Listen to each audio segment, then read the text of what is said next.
দেখতে হবে আমাদের দায়িত্ব নেওয়ার পর থেকে আমাদের দায়িত্বের মধ্যে পড়ে যে আমাদের সময় যারা নিয়ম বহির্ভূতভাবে কাজ করবে তাদেরকে বিরুদ্ধে আইনানুগ ব্যবস্থা নেওয়া আমার কর্তব্যের মধ্যে পড়ে। কিন্তু আপনি রাজুকের থেকে অনুমতি নিয়েছেন, কিন্তু রাজুকের থেকে অনুমতি আগে নিয়েছেন, নেওয়ার পরে আপনি আপনার রাজুকে যে অনুমতি যেভাবে দেওয়া আছে সেটা যদি আইন লঙ্ঘন করে আপনি কিছু করেন সেটার ব্যবস্থা নারায়ণগঞ্জ উন্নয়ন কর্তৃপক্ষ নেবে। অতএব এখানে আমি যে বিষয়টা স্পষ্ট করে বলতে চাই আপনাদের মাধ্যমে, নারায়ণগঞ্জের প্রত্যেকটি সচেতন নাগরিকের উদ্দেশ্যে এই আহ্বানটা করতে চাই। দেখুন, এই শহরটা আমার আপনার সবার, এটাকে সুন্দর করার দায়িত্ব কোনো ব্যক্তি বা প্রতিষ্ঠানের নয়, এটা সবার দায়িত্ব রয়েছে। আপনারা আইন মেনে চলুন।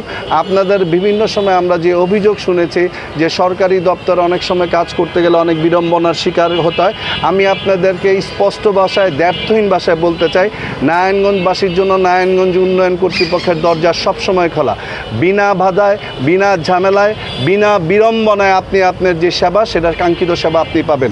বিনিময়ে আপনার যেটা করতে হবে, এই নারায়ণগঞ্জটা যেহেতু আপনার, এই নারায়ণগঞ্জকে সুন্দর করার জন্য যে নিয়ম সরকার বেঁধে দিয়েছে সেই নিয়মের মধ্যে শুধু আপনার চলতে হবে, বাকি সব দায়িত্ব আমাদের। আপনাদের কোনো অবস্থাতেই কোনো হয়রানির সুযোগ নাই, কোনো হয়রানি হবার সুযোগ নাই, কেউ আপনাদের সেটা করতে পারবে না। যেটা আমরা বিভিন্ন সময় বিভিন্ন সরকারি দপ্তরের কথা শুনলে আমরা এই ধরনের কথাগুলি শুনে অভ্যস্ত। আমি নারায়ণগঞ্জ উন্নয়ন কর্তৃপক্ষের মাধ্যমে আপনাদেরকে আশ্বস্ত করতে চাই, আপনাদের দরজা সবসময় খোলা। সেটা আপনারা আপনাদের নাগরিক যে অধিকার সেটা প্রয়োগ করুন, বিনিময়ে আপনি এই রাষ্ট্রের আইন মেনে চলুন, সেটাই আমাদের দাবি। এবং যে আমাদের নারায়ণগঞ্জবাসী অনেকে আছেন যে আমাদের মধ্যে এক ধরনের প্রবণতা রয়েছে যে আমরা আমাদের বাড়ি নির্মাণ করছি কোনো রকমের প্ল্যান অনুমোদন না নিয়ে আমরা করছি। অতএব আপনি যদি আপনার প্রতিবেশীর এরকম কোনো অন্যায় দেখেন তাহলে সাথে সাথে আমাদেরকে অবগত করুন, কারণ এটা আপনারও দায়িত্বের মধ্যে আছে,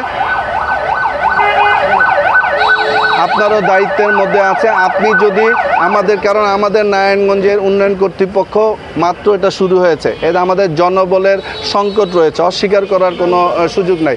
অথবা আপনি যদি আপনাদের দায়িত্বটা আপনি নিজের কাঁধে নেন এজ এ নারায়ণগঞ্জবাসী হিসেবে, নারায়ণগঞ্জের সচেতন নাগরিক হিসেবে, সেটা আপনারও দায়িত্ব রয়েছে। কেউ আইন বহির্ভূত কিছু করলে আপনার প্রতিবেশী হোক, আপনার এলাকার হোক, সাথে সাথে আমাদেরকে একটু জানান। আমরা এলাকার জনগণের স্বার্থে যেটা সঠিক সিদ্ধান্ত সেটাই আমরা গ্রহণ করব।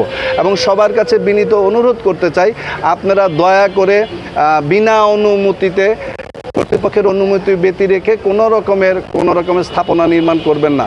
কারণ স্থাপনা নির্মাণ করার জন্য একটা নির্দিষ্ট নিয়ম নীতি রয়েছে, সেটা পালন করতে হবে। ইভেন আপনি যদি আপনার জায়গার মধ্যে কোনো বাউন্ডারিও করতে চান, সেটাও আপনার কর্তৃপক্ষের অনুমতি নিতে হবে। তা আমার কথা হলো, আপনারা নিয়ম মেনে চলেন, সরকারের নিয়ম মেনে চলে যদি আপনারা সরকারের সাথে দায়িত্বশীল আচরণ করেন, সরকার এর চেয়ে 100 গুণ বেশি সুবিধা নিয়ে আপনার পাশে এসে দাঁড়াবে। সরকারকে সহায়তা করুন, সরকার আপনাদের জন্য সর্বোচ্চ ত্যাগ স্বীকার করতে প্রস্তুত। ভাই, কিন্তু আপনাদের আওতাটা কতটুকু?